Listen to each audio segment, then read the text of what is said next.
welcome back to my YouTube channel. I hope this video finds in good health and my videos are very informative for you. Video को शुरू करने से पहले मेरी एक छोटी सी रिक्वेस्ट है, प्लीज़ प्लीज़ प्लीज़ गाइस मेरे चैनल को सब्सक्राइब कर दो। And now coming to the topic कि 13 दिन में 13 डेज में आप अपनी सोशल साइंस और उसकी पेडागोजी कैसे कंप्लीट कर सकते हो। वीडियो शुरू करने से पहले मैं एक डिस्क्लेमर देना चाहूँगी कि जो आपका सोशल साइंस वाला पार्ट है सीटेट का, उसका जो करेक्ट सिलेबस है इट इज़ कि आपको 6, 7, 8 की कंप्लीट एनसीईआरटी पढ़नी चाहिए। बट इस वीडियो में मैं सेलेक्टिव टॉपिक्स की बात करूंगी और मेरा एक्सपीरियंस जब मैंने ये सेलेक्टिव टॉपिक्स पढ़े थे तो मेरे मोर देन 50% मार्क्स आ गए थे सोशल साइंस वाले पार्ट में, 36, और I was happy with it क्योंकि मेरे पास बहुत ही कम टाइम था। 1 वीक में से भी आप लगा लो, मतलब सिर्फ 3-4 दिन थे कि जब मैंने ये सारे टॉपिक्स पढ़े थे। एंड इस वीडियो में मैंने थोड़े से एक्स्ट्रा टॉपिक्स ऐड करे हैं जो मैंने पढ़े नहीं थे बट एग्जाम में आए थे और मोस्टली आते ही है, तो वो भी आप पढ़ लेना। तो मैंने पहले डिस्क्लेमर दे दिया कि राइट जो सिलेबस है वो आपको वेबसाइट पे मिल सकता है कि वो आपको सारी एनसीईआरटी पढ़नी है।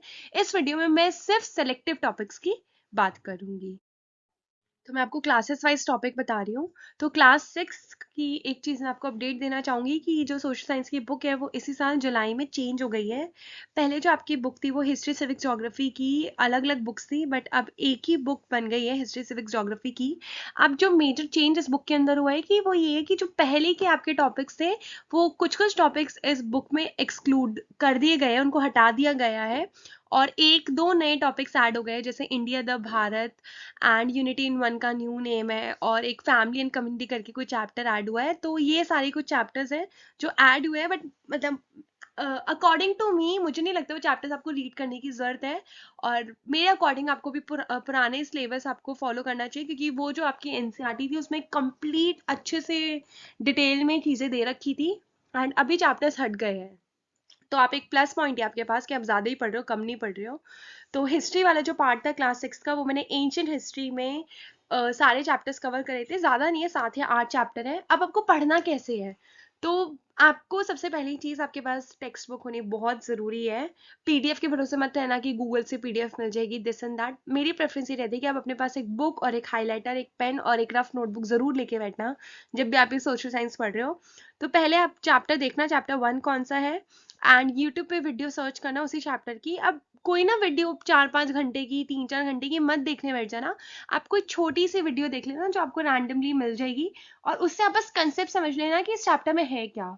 और जब आपने वो कंसेप्ट समझ लिया तो कुछ की पॉइंट्स अंडरलाइन कर लेना कि पहले ये हुआ फिर ये हुआ, और फिर आप अपनी बुक को आप रीड करना और 2 बार आप रीड करना और अपने खुद के नोट्स बनाना, क्योंकि वहां से आपको कंसेप्ट समझ आ गया, आपको पता है कि इस चैप्टर में क्या है। फिर आप अपने नोट्स बनाने शुरू कर देना, आपको जहां जहां लग रहा है कि 1 मार्कर में आ सकता है, ये 1 मार्कर में आ सकता है। अब देखो आपको हर लाइन से लगेगा कि ये भी आ सकता है ये भी आ सकता है, पर थोड़ा सा उस चीज में थोड़े इंटेलेक्चुअल लेना, मतलब काफी इंटेलेक्चुअली सोचना कि ये चीज आ भी सकती है या नहीं, क्योंकि हर चीज हमें लगती है हिस्ट्री में कि ये भी आ जाएगी ये भी आ जाएगी, तो थोड़ा उसमें मतलब सोचना कि क्या ये आ सकता है, कि बहुत ज़रूरी है। जब आप पढ़ोगे ना तो आप आराम से कर पाओगे। तो एंशिएंट हिस्ट्री वाला पार्ट तो मैंने ऐसे कवर किया था, यूट्यूब से वीडियो देखी, नोट्स बनाए, फिर चैप्टर रीड करा एंड चैप्टर रीड करने के बाद अपने नोट्स बनाए। हर चैप्टर की एक समरी मेरे पास हो गई कि जिससे कि मुझे वो टेक्स्ट बुक दोबारा ना खोलनी पड़े, सिर्फ वो पॉइंट्स रीड कर लिया और आपका वो चैप्टर क्लियर है।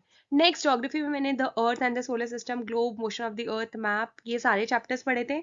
सिविक्स जो थी वो मैंने कंप्लीट सिविक्स पढ़ी थी क्लास 6 की। अब पढ़ा कैसे था वो मैं लास्ट स्लाइड में बताऊंगी।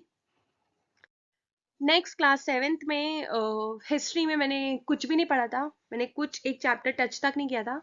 बट जैसे कि मैंने वीडियो के स्टार्टिंग में आपको बता दिया कि कुछ टॉपिक्स है जो मैंने ऐड करे हैं, जो मैंने पेपर में क्वेश्चंस देखे थे वहाँ से।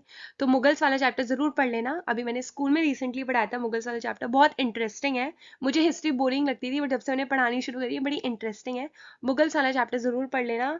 इनसाइडर अर्थ ज्योग्राफी का आपका air water natural vegetation and wild life, यहाँ से भर भर के क्वेश्चन आते हैं, tropical rain forest, deciduous forest. फिर एनवायरनमेंट वाला चैप्टर पढ़ लेना। एंड सिविक्स मैंने कंप्लीट पढ़ी थी, तो मैंने ज्योग्राफी के ये चैप्टर्स पढ़े थे 7th में और सिविक्स मैंने कंप्लीट पढ़ी थी। हिस्ट्री का आप ये चैप्टर जो मैंने ऐड करे यहाँ से पढ़ लेना। नेक्स्ट क्लास 8 में मैंने सिर्फ सिविक्स पढ़ी थी, ना मैंने हिस्ट्री पढ़ी थी और ना ही मैंने ज्योग्राफी पढ़ी थी। तो कंप्लीट सिविक्स तो आप पढ़ ही लेना।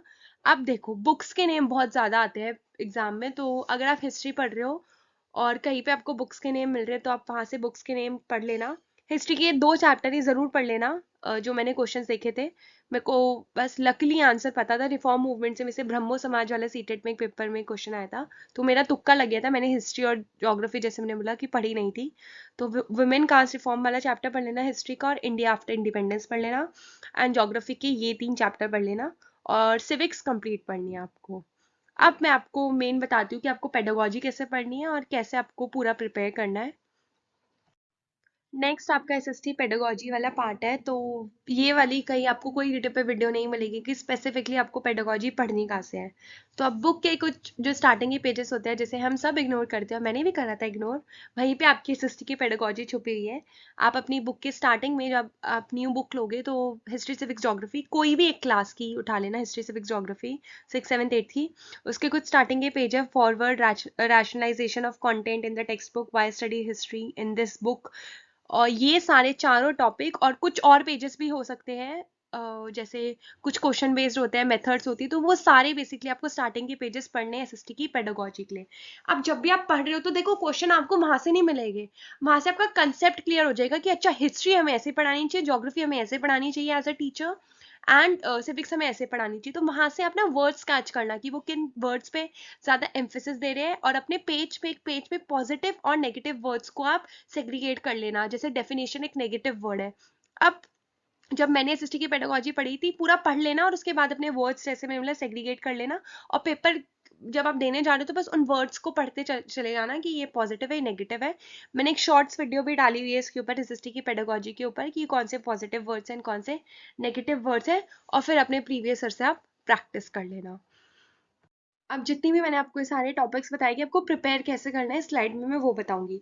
तो अब देखो, पहली चीज रिवाइज करवा रही हूँ मैं आपको, यूट्यूब वीडियो देखो टॉपिक से रिलेटेड, जो भी टॉपिक आप पढ़ रहे हो, फिर चैप्टर रीड करो थरली अच्छे से, अपने नोट्स बनाओ साइड बाय साइड। अब वो नोट्स बनाने कैसे, फॉर एग्जाम्पल यहाँ पे मैंने एक पंचायती राज के चैप्टर का एग्जाम्पल दिया है, ये मेरे सीटेट के नोट्स है कि ग्राम सभा है। अब ग्राम सभा का मीनिंग सामने लिख लो।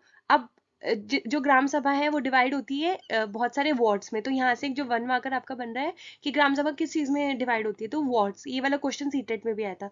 तो ऐसे बस कीवर्ड्स अपने आप बना लो कि हेड कौन होता है, हमें पता है सरपंच, या फिर प्रधान हेड होता है ग्राम पंचायत का। तो ये और कितनी टेन्योर होती है, 5 years होती है। तो ऐसे अपने की पॉइंट्स बना लो, कुछ डिटेल आप वहाँ पे लिखने मत बैठ जाना, और ना ही अपने नोट्स को इतने सजाने बैठ जाना। सिर्फ समरी बनानी है बेसिकली आपको चैप्टर की। नेक्स्ट, जब भी आप पढ़ रहे हो अपने टाइम को डिस्ट्रीब्यूट करो, क्योंकि टाइम को डिस्ट्रीब्यूट करना बहुत बहुत जरूरी है। कि आज आपको, आपका आज का टास्क क्या है, वो आपका टास्क उस दिन कंप्लीट होना चाहिए, चाहे वो रात के आपके 12 बज रहे हैं या 1 बज रहे हैं। प्लीज अपने टाइम को डिस्ट्रीब्यूट करना, अपना टास्क डिवाइड करना, कि आज आप हिस्ट्री कंप्लीट करो या आज अपनी सिविक्स करोगे, प्लीज ये जरूर कर लेना। नेक्स्ट, अगर जैसे आपने एक दिन में 3 घंटे में आपकी एक सिविक्स की बुक कंप्लीट हो सकती है, 6th की कह लो, 7th की, 8th की। तो जब आपने कंप्लीट कर ली, जो भी आपके नोट्स है, अब बुक को आपको दोबारा नहीं छूना, आपको रिवाइज करना है उन नोट्स से जो आपने समरी प्रिपेयर करी है। तो डेली बेसिस पे आपको रिविजन करनी है। अगर आपकी पूरी सिविक्स भी कंप्लीट हो गई, आप ज्योग्राफी शुरू कर रहे हो, तो ज्योग्राफी शुरू करने से पहले आप पहले अपना सिविक्स पूरा रिवाइज करना। रिविजन डेली बेसिस पे करनी है, जितना भी आपने पढ़ लिया है। नेक्स्ट, एक सब्जेक्ट को एक गो में आप कर लो, ये मेरी प्रेफरेंस है कि आपने 6th की सिविक्स करी, फिर 7th की कर लो, फिर 8th की कर लो, फिर ज्योग्राफी पे आ जाओ। नेक्स्ट, जैसे आपने अपनी सिविक्स फिनिश कर ली तीनों क्लासेस की, और ज्योग्राफी पे आप आ गए, तो पहले आप रिवाइज करो, और 1 घंटा अपना दिन में, एक नहीं तो आधा घंटा दे देना। एंड प्रीवियस ईयर की ये वाली बुक है सीटेट की, अरियंत की, कोई भी रैंडमली आप पेपर खोल के बैठ जाओ, और अपने सिविक्स के क्वेश्चन आप सॉल्व करने बैठ सकते हो। और देखो, क्वेश्चन नहीं सॉल्व होते, मैं आपको सच बताऊं, मेरे को भी ऐसा लग रहा था कि तीनों बुक पढ़ ली, मेरे से कुछ सॉल्व भी नहीं हो रहा। बट वो क्वेश्चन आपसे सॉल्व नहीं होंगे, बट आप उस क्वेश्चन को समझना कि क्वेश्चन कैसा आया, उसका आंसर क्या है, और एक्सप्लेनेशन आंसर्स की दी होती कि अच्छा, ऐसी सिचुएशन में ऐसा होता है। तो आप उनको एनालिसिस करना कि बेसिकली वहां हो क्या रहा है, कैसे आपको आंसर करना है चीजों को। नेक्स्ट, अगर पॉसिबल है तो एक प्रीवियस ईयर का आप टेस्ट दे सकते हो टेक्स्ट बुक ऐप पे। मैंने इस ऐप पे, टेक्स्ट बुक ऐप पे, अपना एक प्रीवियस ईयर का 3 पेपर दिए थे मॉक। और ये कोई स्पॉन्सर्ड वीडियो नहीं है, मैं किसी ऐप को कुछ स्पॉन्सर कुछ भी नहीं कर रही हूँ। बस ये कि मैंने ऐप पे दिए थे, और मेरे पास वो ऐप था, मैंने परचेज भी नहीं करा था, वो मेरे किसी रिलेटिव्स का था, मैंने उनसे लेके, और उन्होंने ही मुझे रिकमेंड किया था कि इस पे टेस्ट दे दो। तो that's completely up to you, वरना प्रीवियस ईयर इस बुक से आप कर सकते हो, और सीबीएसई की वेबसाइट पे भी आपको प्रीवियस ईयर मिल जाएंगे। बस एक चीज जो आप करके चले जाना कि जो वो गोले भरने होते हैं उसकी शीट आपको कहीं भी मिल जाएगी, स्टेशनरी पे मिल जाएगी, उसकी प्रैक्टिस ज़रूर करके जाना। क्योंकि जब मैंने अपना फर्स्ट टाइम सीटेट दिया था, ये जो 60 मार्क्स थे मेरे एसएसटी का, इसमें मैंने लास्ट के 20 क्वेश्चन में तो सिर्फ ऑप्शन ए भरी आई थी मैं, क्योंकि मेरे पास सिर्फ 10 मिनट थे और मेरा बहुत टाइम खराब हो गया था। मतलब मैं टाइम मैनेजमेंट में बहुत ही बुरी थी उस टाइम, मुझे नहीं पता था कि टाइम भी मैनेज करना है, this and that, plus offline paper था। तो प्लीज़ अपने टाइम मैनेजमेंट पे भी बहुत ध्यान देना।